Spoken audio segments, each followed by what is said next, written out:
दोस्तों ये है एक्टिवा 6G और ये है एक्टिवा 5G और इस एक्टिवा 6G का मैं एज ए ओनर आपको रिव्यू देने वाला हूँ क्योंकि इसको खरीदे हुए लगभग एक हफ़्ता हो चुका है।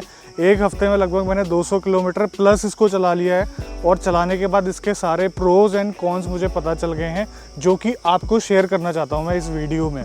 और साथ ही साथ आपको बताऊंगा कि ये एक्टिवा 5G से कितना ज़्यादा इम्प्रूव्ड हुआ है, क्योंकि ये जानना आपका ज़रूरी है। क्योंकि इससे पहले जब तक 5G आता था तब तक मेरा जुपिटर फेवरेट स्कूटर हुआ करता था, लेकिन जब 6G आया अब जुपिटर से हटके मेरा जो फेवरेट स्कूटर है वो एक्टिवा हो चुका है दोबारा से। कहने का मतलब है जब एक्टिवा 5G आता था, यानी कि जब एक्टिवा की 5th जनरेशन आया करती थी, तब मुझे स्कूटर की ज़रूरत होती तो मैं जुपिटर की तरफ जाता। इस BS6 एक्टिवा के इंजन में फ्यूल इंजेक्शन टेक्नोलॉजी का इंट्रोडक्शन ही नहीं हुआ है, उसके साथ ही साथ काफ़ी इंप्रूवमेंट भी हुए हैं। इतने इंप्रूवमेंट जितने की आज तक किसी भी जनरेशन में नहीं हुए एक्टिवा की, और उन अपडेट्स की काफ़ी ज़रूरत थी इस स्कूटर को। तो सबसे बड़ी प्रॉब्लम मुझे 5th जनरेशन के स्कूटर में क्या लगती थी, मतलब कि पुराने एक्टिवा में जो भी जितने भी जनरेशन आए उसका जो है सस्पेंशन जो है वो टेलीस्कोपिक नहीं हुआ करता था, जिससे कि इसकी स्टेबिलिटी और साथ ही साथ जो राइड कंफर्ट है उतना अच्छा नहीं हुआ करता था।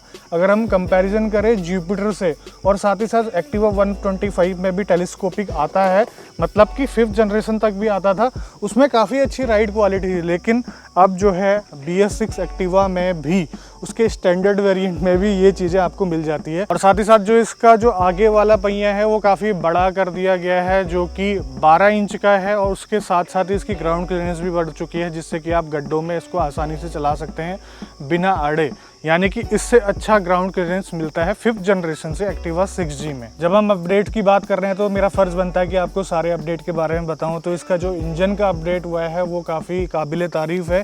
इसका इंजन इतना ज़्यादा साइलेंट हो चुका है FI टेक्नोलॉजी के आने के बाद, और साथ ही साथ जो इसकी स्टार्टर मोटर है इतनी साइलेंट है, बिल्कुल भी शोर नहीं करती, आपको पता भी नहीं चलेगा कि स्कूटर स्टार्ट हो गया।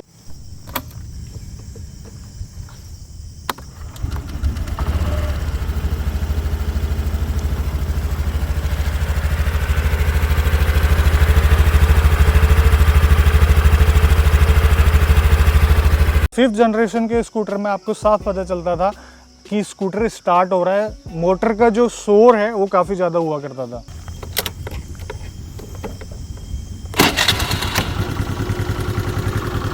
फ्यूल इंजेक्शन टेक्नोलॉजी से ये इंजन साथ ही साथ काफ़ी स्मूथ हो चुका है। जब आप इसको चलाते हैं इसकी रिफाइनमेंट जैसी इसकी बाइकों में आती थी होंडा की, उस टाइप की आपको देखने को मिलेगी। और साथ ही पुराने जनरेशन के एक्टिवा में बहुत बड़ी परेशानी ये हुआ करती थी कि जब आपको फ्यूल डलवाना होता था तो आपको अपनी सीट से तशरीफ उठानी पड़ती थी, आपको सीट उठाकर जो है उसका फ्यूल टैंक एक्सेस करना पड़ता था, जबकि अब ऐसा नहीं है।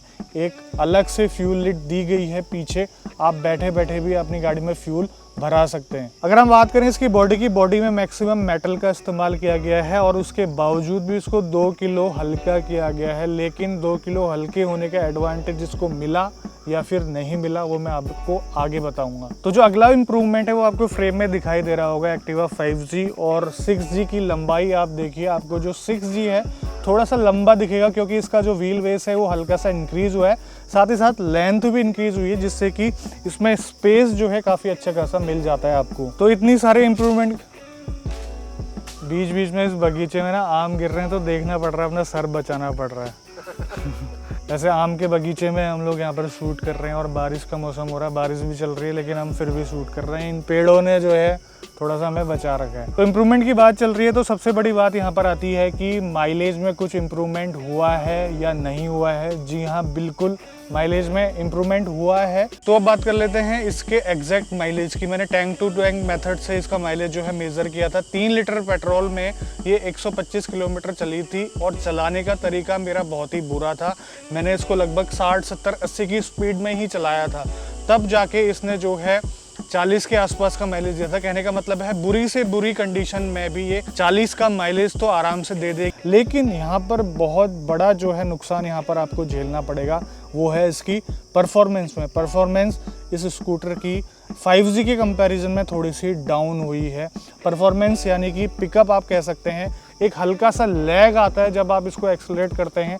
भाग तो जाता है, ऐसा नहीं है कि 80 प्लस ये पहुंच जाता है, लेकिन काफ़ी टाइम लेता है और एकदम थ्रोटल का रिस्पॉन्स आपको नहीं मिल पाता। जबकि फ्यूल इंजेक्शन टेक्नोलॉजी में ये जो परफॉर्मेंस है वो थोड़ी सी इसकी इम्प्रूव होनी चाहिए थी, और साथ ही साथ जो 2 किलो वेट घटा है उसका एडवांटेज भी मिलना चाहिए था। लेकिन यहाँ पर मैं आपको बता दूं कि ये स्कूटर आपको परफॉर्मेंस के लिए नहीं लेना है, आपने अपना काम निकालना है, आपकी यूटिलिटी के लिए है ये स्कूटर, भगाने के लिए नहीं है। तो इम्प्रूवमेंट काफ़ी हुए हैं। अभी भी कॉम्पिटिशन में अगर देखा जाए तो जो दूसरे हैं मार्केट में प्लेयर, उसमें अच्छे खासे फीचर्स वगैरह अभी भी मिलते हैं, जैसे कि अलॉय व्हील वगैरह, डिस्क ब्रेक वगैरह। ये किसी भी वेरिएंट में नहीं मिलता है एक्टिवा के 6th जनरेशन में, जो कि एक सोचने वाली बात है। मुझे पता नहीं ऐसा क्यों लगता है कि एक्टिवा के 10th जनरेशन में ये सारी चीज़ें आपको दी जाएगी, तो आपको इंतजार करना पड़ेगा अभी 10th जनरेशन का। तो इन सभी चीज़ों के बावजूद कीमत की अगर मैं बात करूँ, जो ये स्कूटर है और स्कूटरों से महंगा है थोड़ा सा। तो ये सारी चीज़ें तो एज ए इम्प्रूवमेंट एक प्रोडक्ट के बारे में बताने वाली हो गई। अब मैं अपने एक्सपीरियंस की यहाँ पर बात करता हूँ।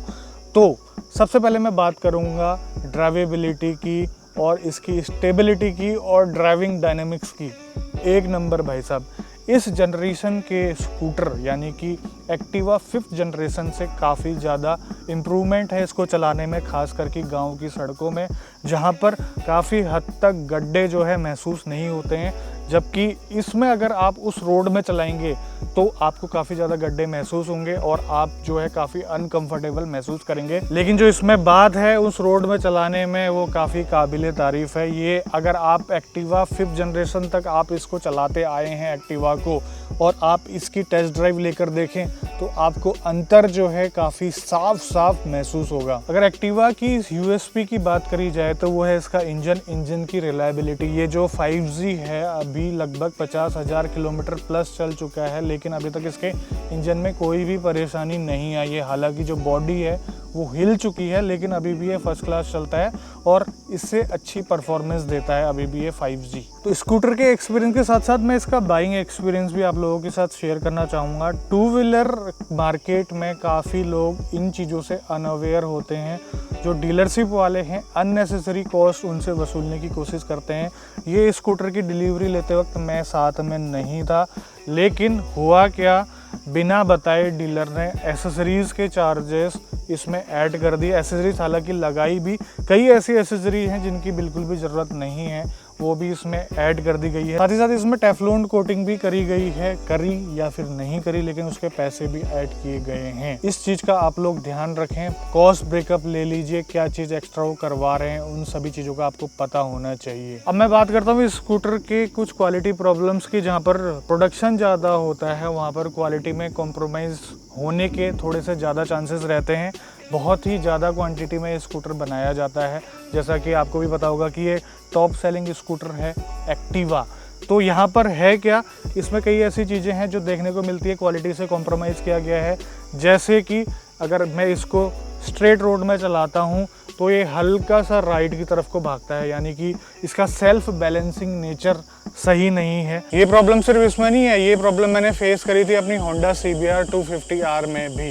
इस चीज़ का ध्यान नहीं रखती है कंपनी। अगर आप हैंडल छोड़ते हैं, हालांकि छोड़ना नहीं चाहिए, हैंडल छोड़ते हैं तो ये राइट की तरफ को भागती है, वो बाइक भी राइट की तरफ भागती है। और सबसे बड़ी बात, कंपनी इस चीज़ के लिए मना कर देती है। वो सीधे ये कहती है कि जो है हाथ छोड़ के बाइक चलाना, स्कूटर चलाना सही नहीं है। जी हाँ, हम भी मानते हैं कि हाथ छोड़ के गाड़ी चलाना सही नहीं होता है, लेकिन जब आप लॉन्ग डिस्टेंस कवर करते हो ना, तो एक साइड के हाथ में आपका ज़्यादा प्रेशर पड़ता है और आपके कंधे में दर्द होता है। जैसे कि अगर मैं स्कूटर को ज़्यादातर सिटी में चलाऊंगा तो इस चीज़ का मुझे एहसास नहीं होगा। इसको मैंने कल लगातार 100 किलोमीटर के आसपास चलाया ना, तो थोड़ा सा मुझे एहसास हुआ। यहाँ पर ज़्यादा प्रेशर अप्लाई करना पड़ता है अपने हाथों से। तो अभी से लगभग 7-8 दिन ही हो रहे हैं। अगर मैं इसे खड्डों वाली सड़कों में चलाता हूँ तो इसके आगे वाले हिस्से से रैटलिंग साउंड आती है। जब भी अगला पहिया गड्ढों में जाता है तो आवाज़ आती है। और साथ ही साथ इसमें एक सहूलियत तो दे दी है, जो है पेट्रोल के लिए अलग से लिड दे रखी है पीछे से, लेकिन वो गड्ढों में बजती है। इस चीज़ का ध्यान रखना पड़ेगा होंडा को। वैसे हो सकता है होंडा वाले इस प्रॉब्लम को पहली सर्विस में, जो कि इसकी 750 किलोमीटर में होती है, उसमें ये प्रॉब्लम शायद रिजॉल्व कर दें। तो आपको मैं एक बात और बता देता हूँ कि जो BS6 एक्टिवा है उसका सर्विस इंटरवल अब बढ़ चुका है। पहले वाली एक्टिवा यानी कि एक्टिवा 5G में जो ऑयल चेंज इंटरवल था वो 4000 किलोमीटर या फिर 4 महीने हुआ करता था, लेकिन अब ये बढ़कर 6 महीने और 6000 किलोमीटर हो चुका है। कहने का मतलब ये है कि सर्विस में अब थोड़ा सा कम खर्चा होगा। तो वैसे ज़्यादा दिन नहीं हो रहे हैं इस स्कूटर को चलाते हुए, लगभग 7-8 दिन हो रहे हैं, और बाकी का एक्सपीरियंस आगे कैसा होगा वो मैं आपके साथ शेयर करूँगा। जितना मैंने एक्सपीरियंस किया है इसका अच्छा और बुरा, वो मैंने आपके साथ शेयर किया है। तो उम्मीद है वीडियो पसंद आई होगी, पसंद आई तो लाइक कर दीजिए। मिलते हैं बहुत जल्द ऐसी एक नई वीडियो में, तब तक के लिए बाय बाय, ख्याल रखिए। भारत माता की जय।